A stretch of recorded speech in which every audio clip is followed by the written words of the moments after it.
This video is about changing fonts in technical writing. It corresponds to section 7.12.8 of the Applied Analog Electronics textbook. Now, I'm not talking here about what font family you use, whether you're using Times Roman or Helvetica or Computer Modern Roman or Comic Sans even.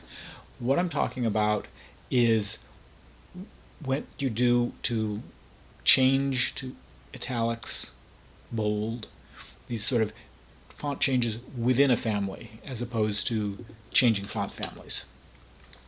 And these sorts of changes are used very sparingly in technical writing. It's not common to have a lot of different fonts being used. And there are basically two major changes that you see. What you'll see is italics, and that's used for emphasis. When you need really strong emphasis, then you might use a bold font.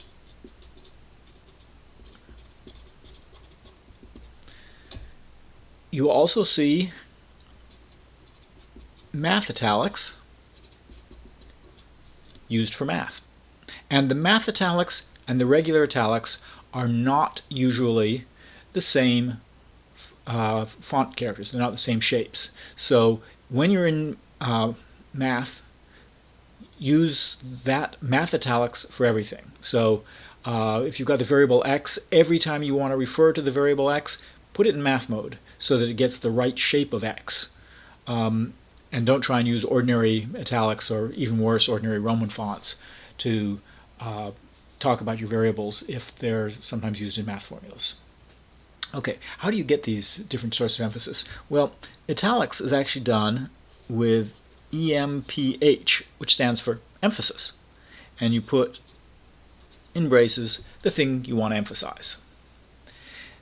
And there's a reason for doing that rather than specifically saying italics, because if you have something that is set all in italics and you want to emphasize something within that, then this will take you back to the ordinary Roman font, and that is the correct thing to do when your running text is italics. For bold, the usual way is text BF for text boldface of the thing you want to do, and obviously for math italics you just go into math mode. Okay, so that's how you get the things. When do you use them? Well, as I mentioned, italics is for emphasis, bold is for strong emphasis, and no all caps. All caps is a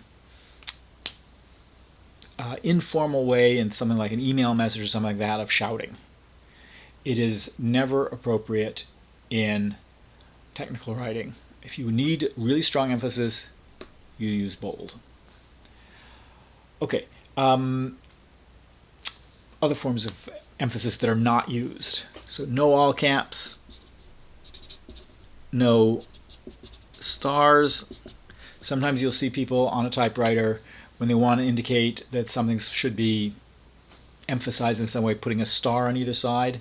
And that's usually a result of a limitation on what they're typing, something that does not allow them to specify italics or boldface.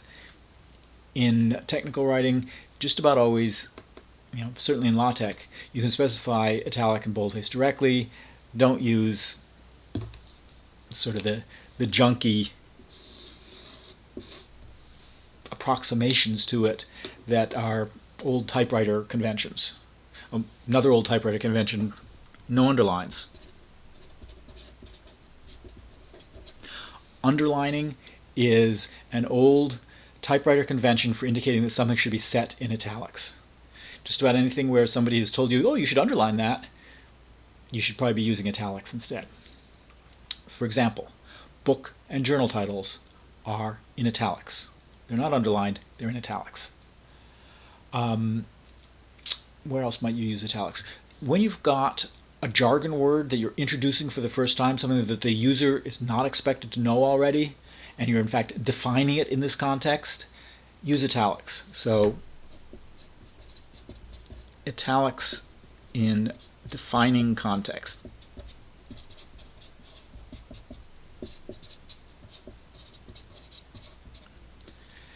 And the reason for doing that is it allows the reader to very quickly find that first place where something is introduced. It lets them know that they're not supposed to know it already. And if they later on stumble across and go, wait a minute, what is this weird word? Looking up quickly to find where it was in italics is often much faster than trying to reread the entire thing to try and find, well, where did they tell me what this meant? Okay, some style files will use italics for figure captions and table captions, and that's fine.